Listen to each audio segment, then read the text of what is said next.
की जो मेरी वीडियो का टाइटल है वो है ऑर्गेनिक फार्मिंग। आज के इस लेक्चर में हम बात करेंगे कि ऑर्गेनिक फार्मिंग होती क्या है और हम इसके जो बेनिफिट्स और यूजेस क्या हैं। तो लेक्चर स्टार्ट करने से पहले मेरी सबसे रिक्वेस्ट है, जिन लोगों ने अभी तक मेरा चैनल सब्सक्राइब नहीं किया हुआ जल्दी से मेरा चैनल सब्सक्राइब कर लें और बेल आइकन को ऑन कर दें, इसलिए कि अगर कोई नई वीडियो अपलोड होती है तो उसका नोटिफिकेशन आपको मिलता रहे। तो सबसे पहले हम बात करेंगे व्हाट इज़ ऑर्गेनिक फार्मिंग, कि ऑर्गेनिक फार्मिंग क्या है। देखिए, organic farming works with harmony with nature rather than against इट। कहता है कि जो ऑर्गेनिक फार्मिंग है वो नेचर के तौर पे जैसे एज अ नेचुरल काम करता है rather देन अगेंस्ट इट, ना कि इसके खिलाफ। मसलन अगर हम ऑर्गेनिक फार्मिंग यूज़ करते हैं तो हम जो इन्वायरमेंट है उसको प्रोटेक्ट कर सकते हैं, उसको बचा सकते हैं। जैसे कि जो ऑर्गेनिक फार्मिंग है, ठीक है, इसको ऑर्गेनिक फार्मिंग दो वर्ड से मिलके बना है, इंग्लिश के यानी कि दो वर्ड से मिलके बना है। तो जिसमें एक वो ऑर्गेनिक और दूसरा फार्मिंग। ऑर्गेनिक का मतलब होता है कि वो अमल जो कुदरती तरीके से हो, और फार्मिंग के अंदर जानवर पालना, परिंदे पालना, फसलें लगाना, ये सब मौजूद होता है। और अगर हम ऑर्गेनिक फार्मिंग की बात करें तो फसलों के हवाले से, यानी कि हम फसलों के हवाले से अगर ऑर्गेनिक की बात करें तो ये है कि ऐसा तरीका है जिसमें हम कुदरती रिसोर्सेज को यूज़ करके या इस्तेमाल करके फसलें उगाते हैं, और इसमें किसी किस्म के केमिकल्स और अद्वियात वगैरह को यूज़ नहीं करते और ना ही उसका इस्तेमाल किया जाता है।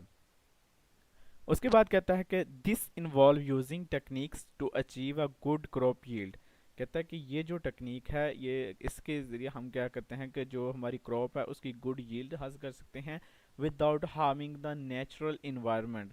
बिना जो इन्वायरमेंट है हमारा उसको नुकसान पहुंचाए बिना ही हम जो हमारी क्रॉप है उसकी अच्छी यील्ड जो है उसको हासिल कर सकते हैं। और the people who live and work on it, और पीपल जो रहते हैं और उस पर काम करते हैं उनको भी नुकसान पहुंचाए बिना।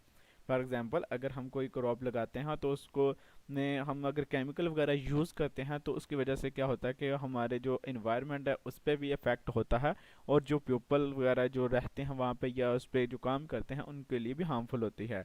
इसी तरह ये जो ऑर्गेनिक फार्मिंग है ये उसके बिल्कुल उल्ट है, कि इसकी वजह से हम जो है अपने इन्वायरमेंट और जो पीपल जो रहते हैं उनको हम ये नुकसान उनसे यानी कि बचा सकते हैं। उसके बाद हम बात करेंगे इसके कहते हैं कि use types of organic farming. हम जो ऑर्गेनिक फार्मिंग की टाइप्स है उसके बारे में बात करेंगे। कहते हैं कि इसकी टाइप्स एक पर्मा कल्चर है, दूसरा रैंचिंग है, थर्ड इसकी हाइड्रोपोनिक्स, ठीक है, और उसके बाद ड्राई लैंड फार्मिंग। ये इसकी डिफरेंट टाइप का ऑर्गेनिक फार्मिंग है, जिसके बारे में मैं जो नेक्स्ट वीडियो बनाऊंगा तो इसकी जो टाइप ऑफ ऑर्गेनिक फार्मिंग है इसके बारे में बात करेंगे। उसके बाद हम बात करते हैं कि जो इसके एम्स ऑफ ऑर्गेनिक फार्मिंग, के ऑर्गेनिक फार्मिंग का एम क्या है, क्यों जो ये इस जो है टेक्निक्स को यूज़ किया जाता है। कहता है कि to maintain the long term fertility of soils. इसके ज़रिए हम क्या करते हैं कि जब हम केमिकल वगैरह यूज़ ही नहीं करेंगे, अद्वियात वगैरह, तो इससे क्या होगी, जो सॉइल की फर्टिलिटी होगी उसको हम जो लंबे अरसे तक जो है मेंटेन रख सकते हैं। To reduce the input cost. जाहिर सी बात है, अगर हम कोई केमिकल्स वगैरह या अद्वियात वगैरह पे खर्च नहीं करेंगे, उसको नहीं यूज़ करेंगे, कुदरती रिसोर्सेज ही यूज़ करेंगे, तो इसकी वजह से ये जो हमारी इनपुट कॉस्ट होगी फसल को लगाने के वक्त, तो वो कम हो जाएगी। To effectively utilise the natural resources. कहते हैं कि जो नेचुरल रिसोर्सेज होते हैं उनको हम अफेक्टिवली जो है यूटिलाइज कर सकते हैं। To avoid all form of pollution cause by agriculture technique. जो एग्रीकल्चर टेक्निक्स, हम डिफरेंट टेक्निक्स यूज़ करते हैं जो अपने एग्रीकल्चर में, उसको उसके ज़रिए जो पोल्यूशन होती है उससे भी हम अवॉइड कर सकते हैं। और उसके बाद कहता है कि to produce a quality food stock. और इस ऑर्गेनिक फार्मिंग से हम जो हमारे फूड है उसका जो क्वालिटी है वो अच्छे क्वालिटी की जो है ना हम प्रोड्यूस कर सकते हैं। इसके बाद बात करता है यूज़ एंड बेनिफिट्स, कि ऑर्गेनिक फार्मिंग के यूज़ के और बेनिफिट्स क्या हैं। कहता है कि reduce the toxin substance in the environment. कहता है कि अगर हम ऑर्गेनिक फार्मिंग यूज़ करेंगे, ये बार बार बात आ रही है कि अगर हम ऑर्गेनिक फार्मिंग यूज़ करेंगे तो उसकी वजह से जो हमारा एनवायरनमेंट है उसको हम प्रोटेक्ट कर सकते हैं टॉक्सिन्स वगैरह से या हार्म होने से। जॉब क्रिएशंस हैं, assisting the fight against climate change. यही हुई हम जो क्लाइमेट चेंज है इसके अगेंस्ट जो फाइट कर सकते हैं, मसलन अगर केमिकल वगैरह यूज़ करेंगे तो उसकी वजह से उस पर इफेक्ट होगा, लेकिन ऑर्गेनिक फार्मिंग यानी कि नेचुरल रिसोर्सेज अगर यूज़ करेंगे तो उसकी वजह से हम उसको जो क्लाइमेट चेंज है उसके ज़्यादा इफेक्ट नहीं करेगा। Preservation of the culture of the agriculture हो गया।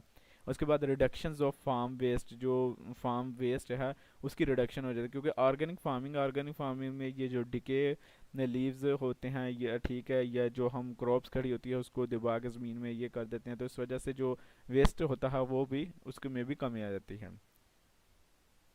ठीक है।